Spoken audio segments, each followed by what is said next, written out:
Halo semua, kembali lagi di GEP Media Channel bersama kakak Kak Hafiz. Pada kesempatan kali ini kita akan membahas salah satu soal prediksi dari SNBT 2023 tentang penalaran umum.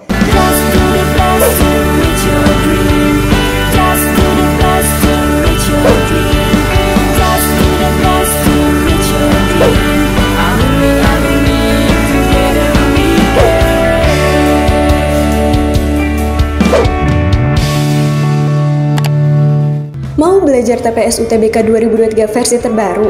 Ikut kelas online di GP Media aja. Kamu bisa belajar 7 subtes TPS dalam 20 kali pertemuan dengan benefit ebook, 12 kali tryout, dan masih banyak lagi. Harganya cuma 350.000 aja loh.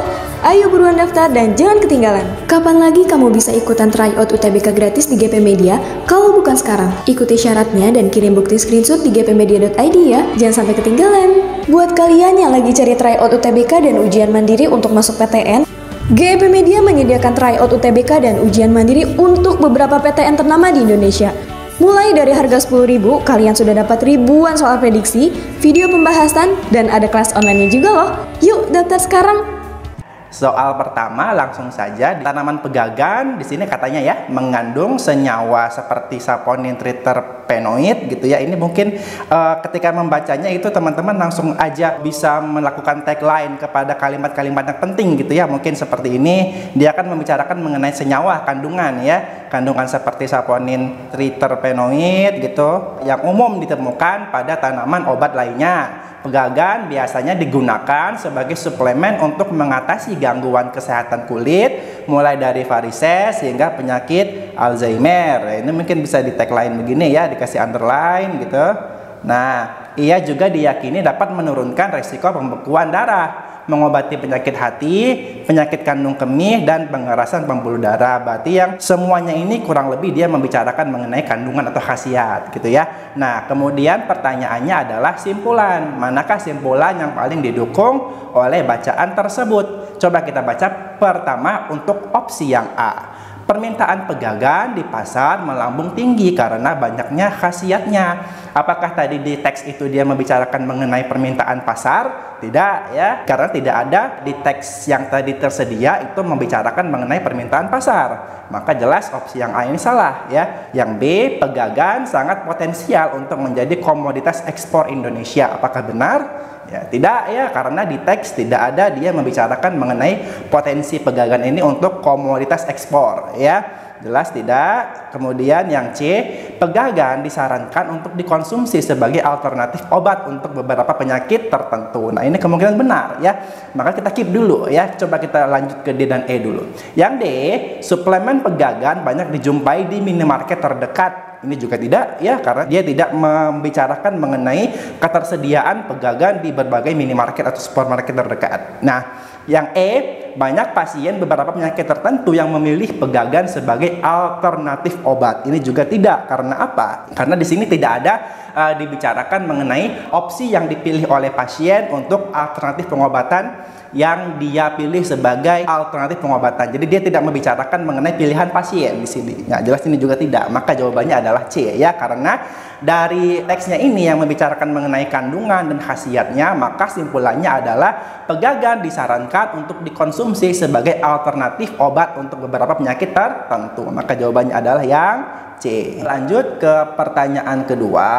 Jahe memiliki sifat antiinflamasi alami sehingga bisa membantu mengurangi rasa sakit dan pembengkakan. Ya, di sini langsung saja mungkin di sini adalah sifat jahe sebagai antiinflamasi alami yang dia bisa membantu mengurangi rasa sakit dan pembengkakan. Sebuah penelitian dilakukan dengan fokus untuk mengetahui efek jahe dalam meredakan nyeri otot ya. Hasilnya apa dari penelitian tadi? Nah, hasilnya konsumsi jahe secara rutin ya nyatanya memang bisa membantu mengatasi nyeri pada otot, termasuk pada orang yang mengidap rematik ya, termasuk pada orang yang mengidap rematik. Nah, berdasarkan informasi, manakah pernyataan berikut yang paling salah? Yang penting itu adalah berdasarkan informasi di sini ya. Maka kita hanya mengacu pada informasi ini ya. Manakah kesimpulan atau pernyataan berikut yang paling salah? Ya, coba kita baca opsi yang A ya. Konsumsi jahe sesekali dapat mengurangi nyeri otot ya. Tadi di sini dimention ya, dikatakan bahwa konsumsi jahe secara rutin, tapi kalau sesekali dapat mengurangi nyeri otot. Nah, ini masih mungkin untuk benar ya, bukan yang paling salah ya. Kemudian yang B, salah satu alternatif pengobatan rematik adalah dengan rutin mengonsumsi jahe. Ini benar ya. Tadi udah dibilang di soalnya ya, bahwa kalau secara rutin dikonsumsi jahe ini bisa membantu untuk mengatasi nyeri otot, termasuk pada pengidap rematik. Maka jawaban B ini juga benar, tapi kita sekarang mencari yang paling salah ya. Maka di sini otomatis yang A dan B ini bukan jawaban yang kita cari, karena kita ingin mencari jawaban yang paling salah. Oke, yang C coba kita baca lagi. Sifat jahe sebagai antiinflamasi alami membuat jahe berkhasiat mengatasi masalah nyeri otot. Nah, ini juga ada di teks ya. Maka jawaban yang C ini bukan jawaban yang paling salah, bukan yang kita cari. Kemudian yang D, mengonsumsi jahe sesekali ya tidak akan memberikan khasiat apa-apa pada penderita nyeri otot.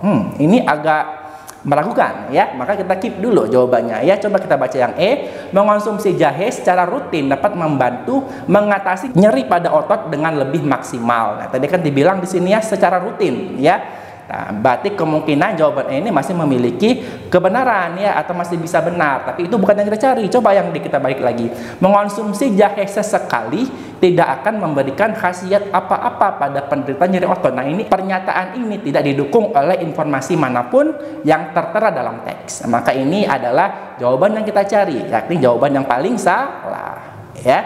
Jawaban yang D adalah jawaban yang paling salah. Kita lanjut ke soal ketiga, rupiah digital ya. Kita baca dulu teksnya ya.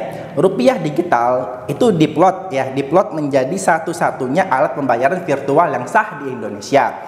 Kendati berdampak positif bagi efisiensi sistem pembayaran dan inklusivitas keuangan, ini kan kalau kita sekilas membaca ini adalah teks opini ya. Teks opini yang dia berisi argumen ya. Maka di sini udah masuk ke bagian argumennya di sini. Kendati berdampak positif bagi efisiensi sistem pembayaran dan inklusivitas keuangan ya, penerbitan rupiah digital menghadapi sejumlah persoalan krusial ya. Apa aja persoalannya ya?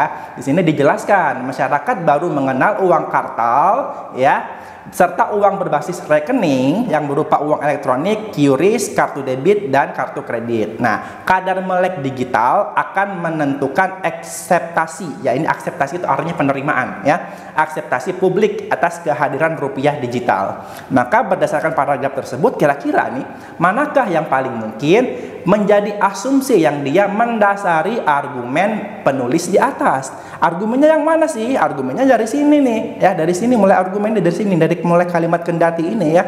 Ya, itu argumen tuh ya. Nah, kira-kira dari argumen di atas itu yang mana sih pernyataan yang kira-kira mungkin atau paling mungkin menjadi asumsi yang mendasari argumen tersebut? Coba kita baca opsinya. Yang A, kehadiran rupiah digital masih belum dapat diterima di Indonesia. Oke, masuk akal mungkin ya, karena kan tadi dia argumennya dia membicarakan kira-kira kehadiran rupiah digital ini menurut si penulis ini ya, walaupun berdampak positif tapi dia memiliki sejumlah persoalan krusial gitu kan ya, terkait dengan masyarakat dan terkait dengan akseptasi publik gitu ya. Nah, maka ini mungkin benar ya. Kemudian yang B, mayoritas masyarakat masih gagap teknologi. Ini sangat umum ya, karena kalau ini merupakan asumsi yang dimiliki penulis untuk menuliskan argumen yang di atas ini, yang pada teks ini, maka ini adalah asumsi yang sangat umum, yang tidak mesti atau tidak pasti dia merujuk ke arah pembicaraan mengenai rupiah digital ya.